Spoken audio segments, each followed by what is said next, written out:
Hey everyone, GScotty here. In this series, I try to get an hour of gameplay for every dollar spent on a certain game. So, with that in mind, is Hollow Knight worth $1 an hour? Make sure to subscribe and let's check it out. What turns a piece of art into a masterpiece? A magnum opus, if you will. Oxford defines magnum opus as, quote, a large and important work of art, music, or literature, especially one regarded as the most important work of an artist or writer. To me, a magnum opus of a game is one where you can feel the labor of love from its creator. Art is subjective, so what you might find a masterpiece might not be to somebody else. That's the beauty of art, though, in my opinion. Someone might find something dull, where someone else might find that same thing inspiring. Video games have a notorious reputation, no matter whatever title it is, to divide the masses with folks saying, oh, that game is awesome, or oh, that game is mid, or oh, this game is the worst thing to ever exist and it unalived my grandmother. You know, very much not unhinged comments like that. With all that being said, I haven't found a single person who didn't have a glowing review of Team Cherry's Metroidvania Hollow Knight. The game released February 24th, 2017 to universal praise. I remember when I first got my Nintendo Switch, I purchased Hollow Knight, due to a lot of my friends recommending it to me. Though I only played the first hour or so, I knew that this was a very quality title.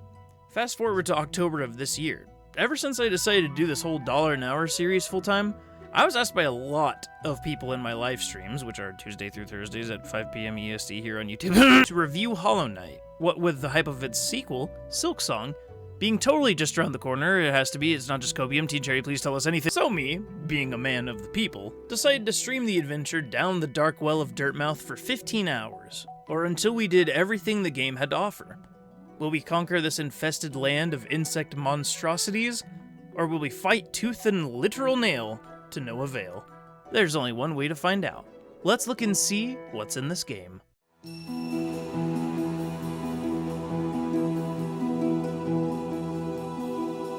Hollow Knight is a game with many fan-given titles, the most notably being the Dark Souls of platformers.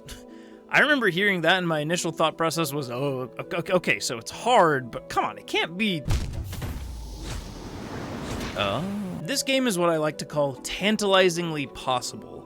It's a challenging experience that will make you want to break your controller with some of the bosses and crazy platforming. However, you always feel like you're getting closer and closer to your goal, and eventually, through trial and error, nothing could compare to that euphoric satisfaction that came with finally conquering that one obstacle that stood in your way. The game is unapologetically difficult, and honestly, I think it's all the better for it. There is so much incredible lore and beautiful vistas to discover, but only those with a stalwart heart will find it. The game demands that you get better, and eventually you find yourself being the most dangerous foe in all the land, able to cross into all the realms without thought of someone being able to overtake you. It's an incredible feeling that can only be achieved as you overcome the nightmarish stumbling blocks ahead of you. That's not to say that you go into the unknown empty-handed, oh no.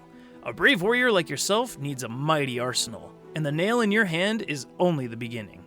As you travel underground, you can find ways to upgrade your blade, cast spells, and even charms that give you an edge in battle and traversal.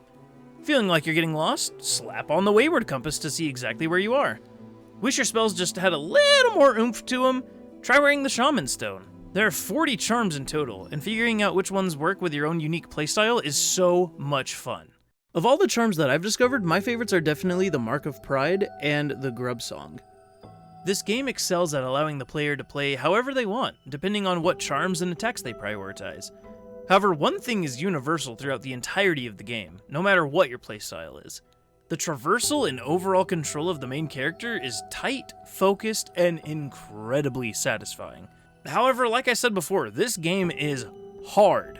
Satisfyingly hard, but hard nonetheless.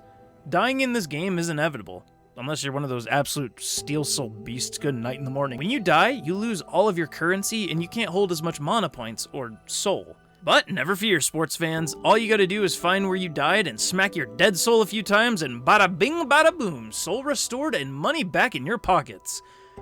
Actually, now that I say that out loud, it's kind of morbid. Good night. Just don't die before you can reclaim everything, otherwise it's gone for good. I love mechanics like this, and Hollow Knight does it super well. Speaking of things I love, I can't tell you how many times I hit a point in the game where I went, oh darn, I can't keep going forward for slugging walls in the way. Ah! Well, I guess I gotta go find somebody to help me out. I know that a lot of times hitting roadblocks in video games can be infuriating, but I never found myself getting frustrated when that happened. If anything, it just made me more excited to keep exploring the vast and shockingly large world of Hollow Nest. This map is really big, and that really threw me off. It was a welcome surprise, to be sure. So I'm trying to think of any flaws to mention at all. I mean, I'm sure some people might find it frustrating to have to travel a ways back to where you were when you died.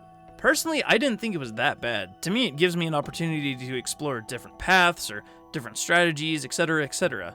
So yeah, not a negative in my book, but something that newcomers might want to take note of. Let's see, any other negatives? The game ends? I don't know, you guys. This game is really up my alley. The hand-drawn illustrations and animations, the satisfying difficulty and traversal, the absolutely gorgeous music, and the lore. Oh, the lore! This game is just so... Ugh!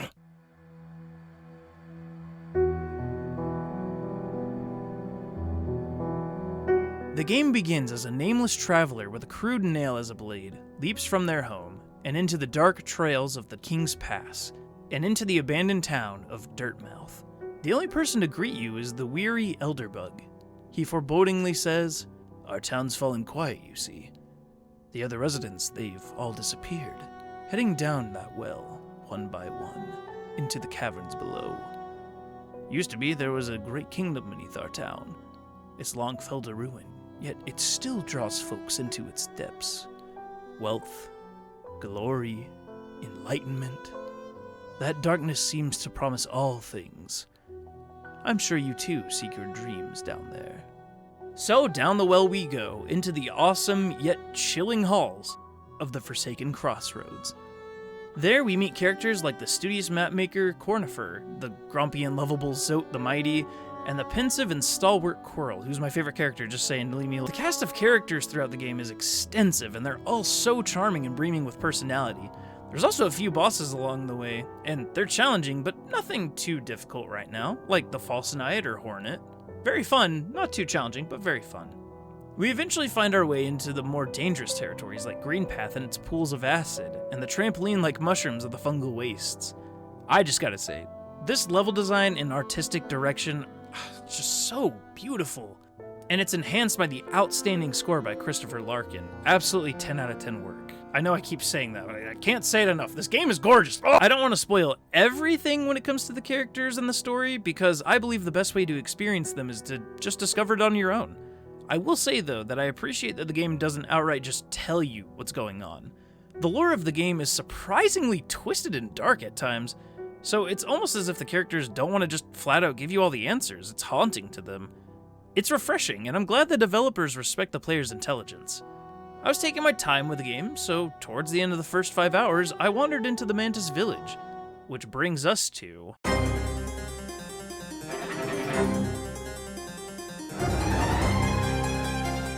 The Mantis Lords were my first big obstacle. Their patterns were hard to pick up at first, and I will honestly say that it was the first time I felt pretty intimidated by an enemy. I decided to backtrack, find new locations, pick up some shiny new charms, and strengthen my nail.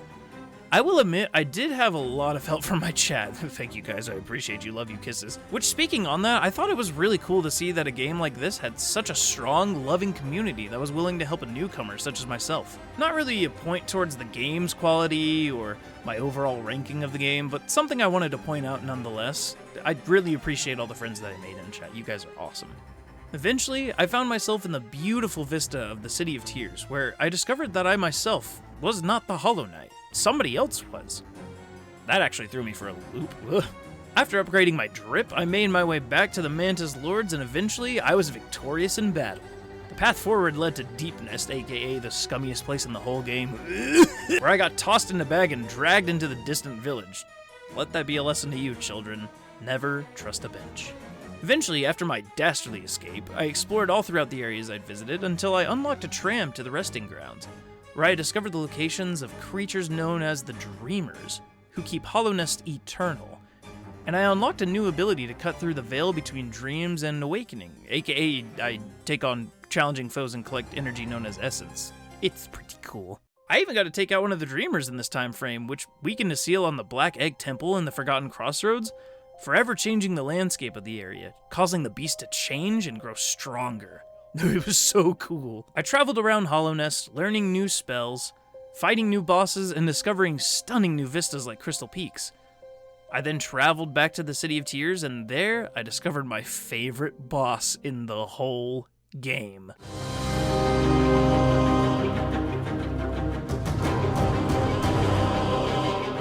Ladies and gentlemen, it's the big bug himself. He's round, he's rotund, and he's beautiful on the inside. It is the Soul Master! Ah! I'm not gonna lie, the entirety of the Soul Sanctum was really dope, awesome lore, but I cannot explain just how cool that boss fight was. It tickled an itch I didn't even know I had. He's honestly one of my favorite video game bosses of all time now. He's so cool! Ugh! After beating him, I traveled deeper into the Crystal Peak, received Descending Dark, discovered the Royal Waterways, fought my second favorite boss, which is the Dung Defender, the jolly old soul he is, found ourselves an anti-acid spell, defeated another dreamer with the help of our good friend Coral. Good friend Coral, I love you, Coral. Bested an agent basin and got a sick double jump upgrade to the nail line. Wait, I've already passed the 15-hour mark? But I have so much left to discover. Apparently, I don't even have all of the map unlocked. I didn't even get to the last Dreamer yet. Hi, yeah, editing Scotty here. So I actually did beat the last Dreamer, and I did actually end up beating the final boss. But that still doesn't mean anything because there's still so much of this game left. Goodness gracious. Good gracious, do I love this game?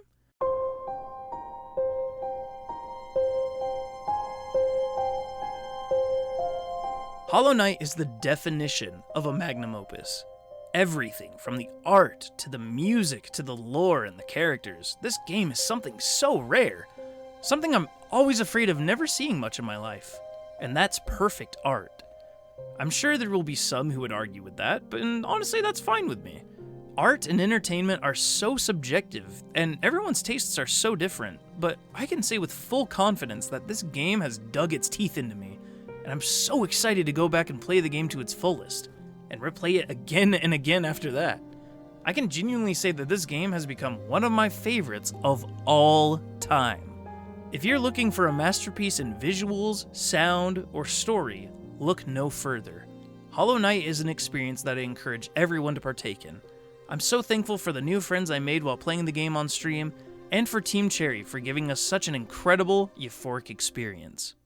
Now, Team Cherry, where the heck is Silksong? Give the people what they want! Ah! So, what is the final verdict? Is Hollow Knight worth $1 an hour? Yes, and give me DLC. A massive thank you to all of those who are members of the channel, especially the biggest goat of the month, Dragon Dance 05. If you want to support the channel and gain access to cool perks like exclusive videos, stream VODs, and more, check the join button and learn how. Love, peace, and chicken grease. Bye-bye!